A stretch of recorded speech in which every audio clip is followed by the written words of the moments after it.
पूरा टेस्ट के लिए आपको कॉइल है कंपोनेंट के रूप में, रजिस्टर है, कैप है और टीबिया है, यही है आपको बताने के। ये खराब होगा, इसको बदल कनेक्टर हो गया जहाँ से वो लाइनें गई कनेक्टरों के लिए, यहाँ तक वो आ रहा है फिर चालू उस आईसी में फिर आईसी में दिक्कत फाइनल।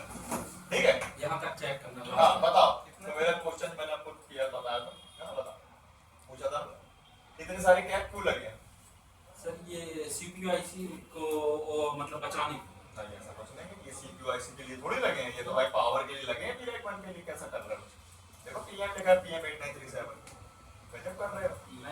ये पावर के लिए लगे हैं भाई, तो पावर के लिए सपोर्ट करेंगे ना, सीपीयू के लिए क्यों करेंगे? सीपीयू लाइन आ रही है। अबे यार बताओ भाई, माइक बताएगा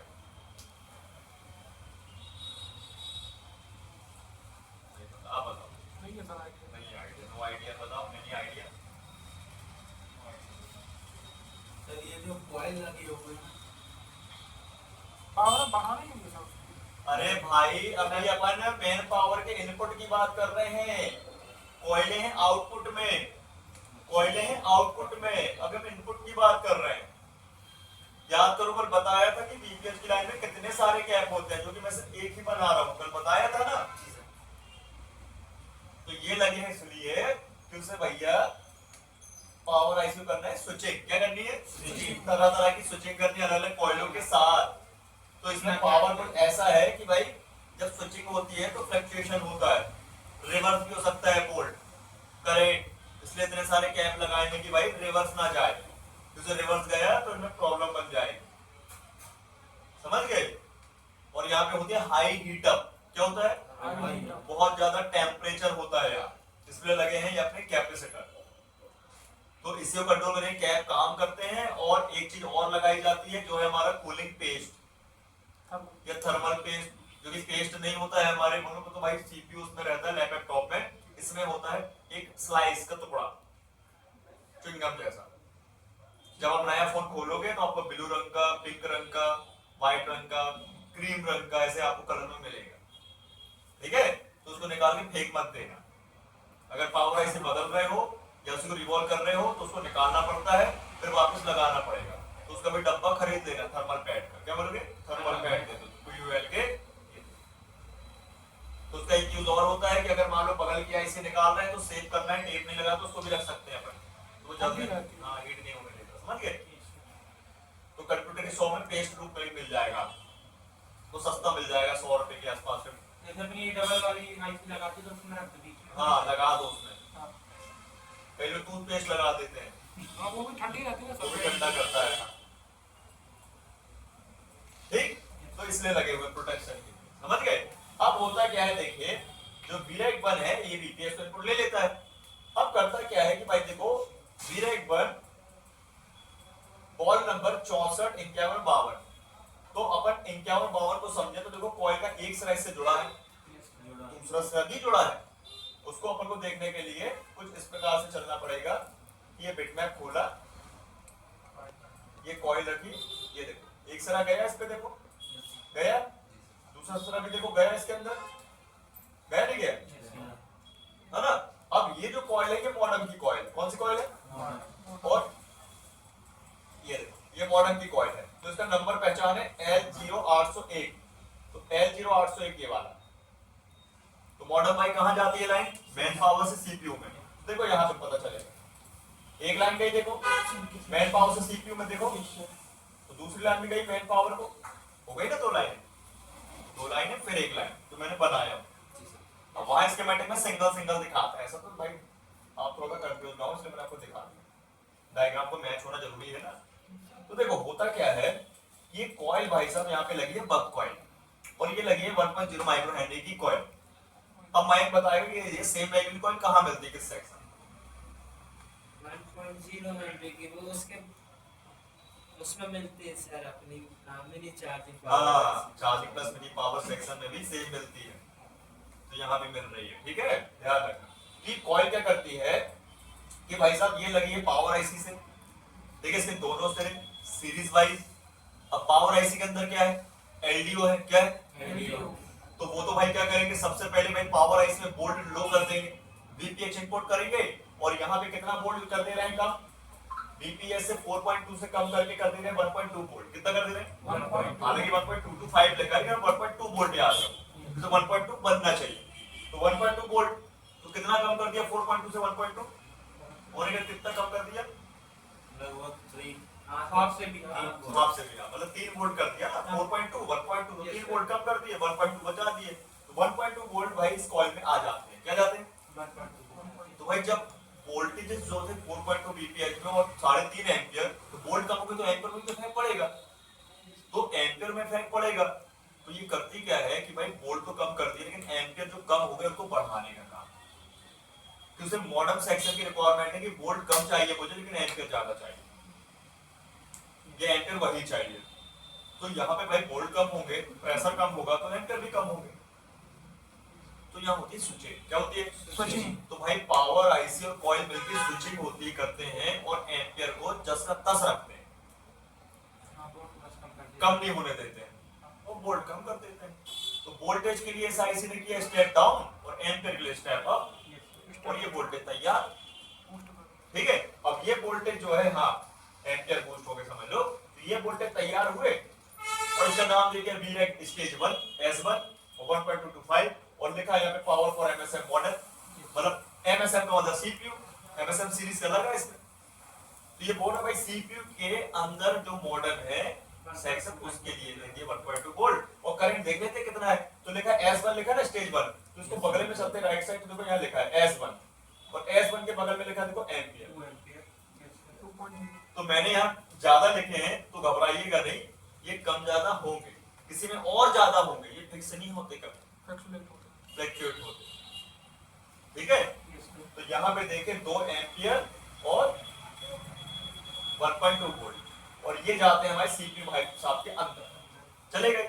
अब चले तो गए, लेकिन पावर भाई आईसीयू कैसे पता चलेगी गए कि नहीं गए, तो भाई सीपीयू क्या करता है, एक फीडबैक देता है। क्या देता है, फीडबैक। यहाँ लिखा है देखो आरई मतलब remote sense from MSM side, CPU की तरफ से एक फीडबैक दिया जाता है पावर का, हमारे मेरे को मिल गए 1.8 वोल्ट और 2 एम्पियर, शुक्रिया, समझ रहे हो आप?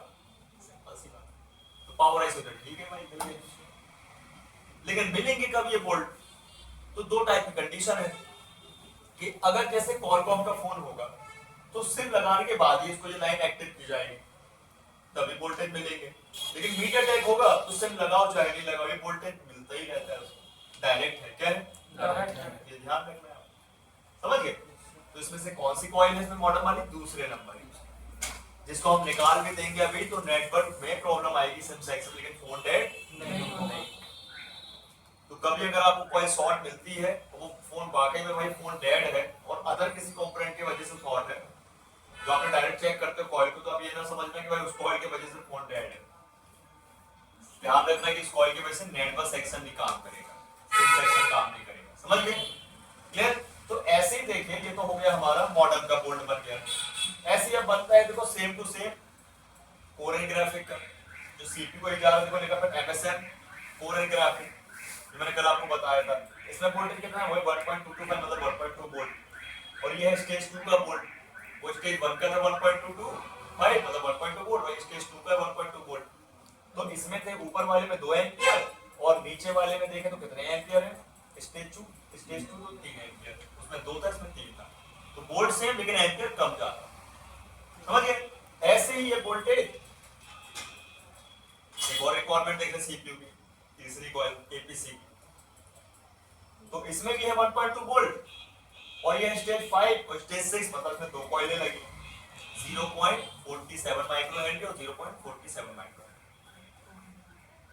ठीक, तो इसको अपन देखें तो ये है स्टेज 5 और स्टेज 6, इसका एम्पियर देखते हैं कितना है, सेम है 3 एम्पियर है। तो अभी आप देखें इसकी लाइन को, तो मैं आपको दिखाना चाहूंगा, जैसे मान लो एपीसी की लाइन देखें, तो एपीसी की लाइन जब हम देखें तो हमको देखना पड़ेगा पहले बॉल है, क्या देखना पड़ेगा, बॉल है देखना पड़ेगा भाई पावर की, तो 157 158 क्लिक करते हैं दोनों में से, ठीक है, या फिर ले लें अपन 101 155 168 या 180, कौन सी ले, या तो 157 180, ठीक है, कोई भी ले लेते हैं, 180 ले लेते हैं,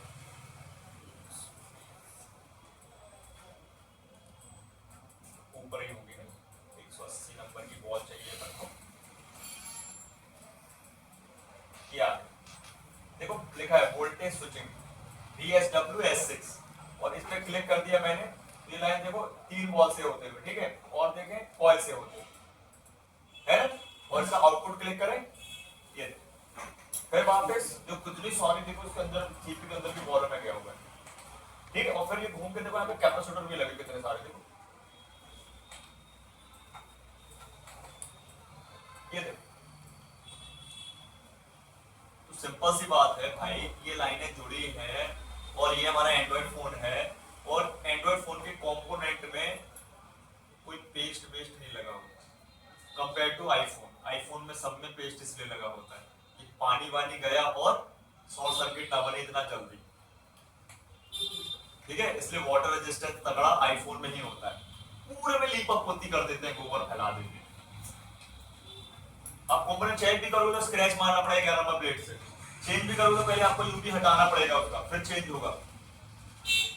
सॉर्टिंग भी ढूंढना है तो हटाना पड़ेगा, इसलिए तगड़ा होता है आईफोन का, सब में लीप अप होती है। ये तो ओपन है, अब देखो ना ओपन है, यही है वो लोकेशन, देख लो आप, बड़े बड़े कैप, हल्का पानी गया, कैप शॉर्ट, पावर शॉर्ट, बकॉइल शॉर्ट, सीपीयू शॉर्ट, राम नाम सत्य हो गया, एपीसी शॉर्ट। तो देरी है शॉर्ट होने की, सही बात है। इस बार पानी में डाल के लाएंगे, कोई सब माथा डाल के हम रखा है समझ गए इसको। और देख लीजिए वाटर एक मिनट, और देख लीजिए भाई सीपीयू के अंदर कितनी सारी बॉलों में गया है, भाई कंफर्म है कि शॉर्ट होगा।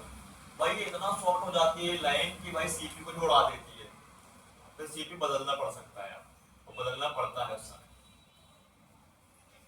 अब बात ये कि आपके उस समय सीपीयू होना चाहिए, नया सीपीयू होना चाहिए, ब्लैंक सीपीयू होना चाहिए, तभी आप उसको लगाओगे और लगाने के बाद आपको फोन को फ्लैश मारना पड़ेगा। सॉफ्टवेयर में बताएंगे सर फ्लैश मारना पड़ता है, तभी वो फोन चालू होगा। तो नए सीपीयू के बाद जो डेड था फोन, नए सीपीयू का वो ऑन तो होगा लेकिन हैंग ऑन लोगों को ऐड कराएगा, उसका पैसा अच्छा मिलता है। मान लो ये सीपीयू है आपका 300 रुपया का मिल गया आपको नया, ठीक है, फ्लैश स्लैश कर दिए, नॉर्मल है वो तो, और आपने ले लिए 2000 रुपया, 1500 रुपए, 1800 रुपए, 2500 ऐसे लेते हैं,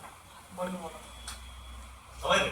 लेकिन अगर 1% कभी कभी क्या होता है रिवॉल्व से दिया जाता है, अगर बचा है सीपी तो रिवॉल्व से ले लो 1500 रुपए, एक बार रिकॉल करके लगा लो, एक बार रिवॉल्व करके ही वेरीफाई करते हैं पहले, मोटा मोटा पहले उसको करके देख लेते हैं, नहीं बना नहीं हुआ तो समझ लो सीपीयू शॉर्ट है। उसको भी चेक करना बताएंगे कि सीपीयू को भी चेक कर सकते हैं शॉर्ट है कि सही है, ठीक है, इन लाइन ही बोलो से, ठीक समझ में आया। तो कितनी जरूरी है ये लाइन, बहुत मैन है भाई, बहुत क्या है ना, मैन है ये, है ना, क्लियर। तो ये 3 लाइनें थी भाई आपकी सीपीयू के लिए। इसमें मैं ये नहीं कह रहा कि भाई 3 ही लाइनें होती है, भाई कोई और आईसी की तो 4 होंगी, इसमें 6 होंगी सीपीयू को जाने के लिए, आपको ध्यान रखना है, समझ गए।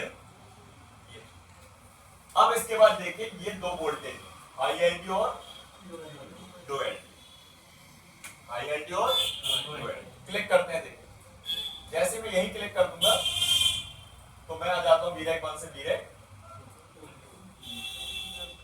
तो यहां देखिए वीरेक 2 का काम क्या है भैया, हर एक सेक्शन में वोल्टेज पहुंचा।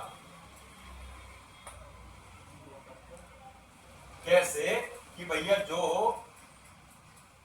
बचा कुचा वोल्ट था वो वापस गया वीरेक 1 से वीरेक 2 में, और इसके भी टुकड़े टुकड़े कर दिए, 1.3 वोल्ट, 2.0 वोल्ट, बीपीएच भी आया इसमें अलग से, फिर 2.0 वोल्ट, समझ रहे बात। तो ऐसे अलग अलग वोल्टेज आ गए, तो यहाँ भी क्या करना है, डिस्ट्रीब्यूट करना है। तो यहाँ भी एलडीओ लगे हैं, तो फिर कम ज्यादा करना, बकवाई नहीं लगी, करंट कम ज्यादा नहीं होगा, यहाँ पे वोल्ट कम ज्यादा होगा, तो वो वोल्ट देखो टुकड़ों में हो गया। कहाँ कहाँ जा रहा देखो, आरएफआईसी जिसको सिग्नल गया था WTR 100 क्लॉक को, अब उसको वोल्ट भी चाहिए, इसको 2 वोल्टेज चाहिए, एक 1.0 1.8, देखो आरएफआईसी 1.0 वोल्ट, आरएफआईसी 1.8 वोल्ट, दोनों में से एक वोल्ट नहीं मिलेगा इसको, नेटवर्क नहीं आएंगे, दोनों में से एक वोल्ट शॉर्ट हो जाएगा, फोन डेड, इससे पावर शॉर्ट हो जाएगी उसके चक्कर में, ठीक है। ऐसे ही देखिए लिखा LPDDR DP, ये गया हमारे रैम के लिए, तो रेम को हम बोलते हैं LPDDR, low power double data rate, 1 2 3 4 5 version आते हैं बहुत सारे, अभी 5 मिनट है ना। लेटेस्ट अपना चल रहा है 5 LPDDR5 चल रहा है, रेट के लिए 1.2 वोल्ट, समझ रहे बात। ऐसे यहाँ पे लिखा BDD-MX bolt train to train, है ना। ये आपका जो है लाइन ये CPU की तरफ गई हुई है, अभी हमें मतलब नहीं। ये डिफॉल्ट ऑन ऑफ यानी कोडेक आईसी को ऑन ऑफ करने के लिए, इसको कोडेक आईसी ऑडियो कोडेक को ऑन ऑफ करने के लिए डिफॉल्ट ऑन डिफॉल्ट ऑफ, ठीक। एनालॉग CPU के अंदर सेक्शन, कोडेक वही होता है जो ब्लूटूथ में यूज होते हैं। हाँ वही। eMMC आ गई, रैम के बाद रोम आ गई, 2.9 वोल्ट आया, पर देखते चलो आप देखते, देखा है, देखो देखो वोल्टेज 3.3 वोल्ट आ गए। WCN हमारी मतलब वाईफाई आईसी को 3.3 वोल्ट चाहिए, और मैक्सिमम वोल्टेज कितना है सेकेंडरी लाइन का? 3.3 तो है लास्ट, और देखो 3.3 से ज्यादा मिल रहा है कि नहीं मिल रहा, आपको देख लो 3.3 लास्ट है, देख लो सब सेकेंडरी लाइन है। एक भी खट्टे से थोड़ा तुरंत फोन डेड। तो ऐसे ही देखो अलग अलग सेक्शनों में ये भेज रहा है, जैसे eMMC आपके रोम के लिए, WCN है ना, सेंसर के लिए, माइक्रो एसडी कार्ड के लिए, CPU के लिए, USB के लिए, हाउसकीपिंग सेक्शन के लिए भी जाता है 1.8, कैमरा के लिए, समझ रहे हो, RF स्विचिंग, WLAN, कैमरा हर जगह गए। तो ध्यान रखिए इन सब में कैप लगे थे, और इन कैपों को ढूंढने के लिए आपको लेआउट रखना, ध्यान रखो, उन पे क्लिक करना है। मान लीजिए सपोज दैट RFIC का हम देखते हैं कैप कहाँ लगा है, ठीक है। तो RFIC का कैप ऐसे ढूंढेंगे, ऐसे क्लिक करेंगे क्लिक करेंगे क्लिक करेंगे, तो ये आ जाएगा, ऐसे नीचे जाएंगे नीचे जाएंगे नीचे जाएंगे और इसे क्लिक करेंगे, तो कहाँ लगा हुआ है ये? C090 टीपी के पास 1 2 3 ये दोनों में से एक लेफ्ट वाला। अब पानी यहाँ चला गया और शॉर्ट वहां हो गया है। अरे जैसे परमाणु भाई कहने मतलब उसमें क्या क्या उसको टेस्ट किया तो हुआ, तो वहां था, लेकिन आवाज कहाँ तक जाएगी, है ना।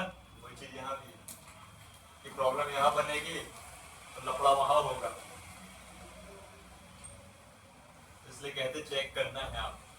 तो हालांकि देखो ये आपको ऐसे डायरेक्ट समझ में इतना अच्छे से नहीं आएगा जितना अच्छे से कल आएगा चेक करने के दौरान। कल और भी बातें होंगी, लाइट डिस्टर्ब हो गई ना तो सब गड़बड़ हो गया काम, बार बार आना जाना आना जाना 3-4 दफा बंद हो गया है, 3-4 दफा बंद हो है ना, वही ना।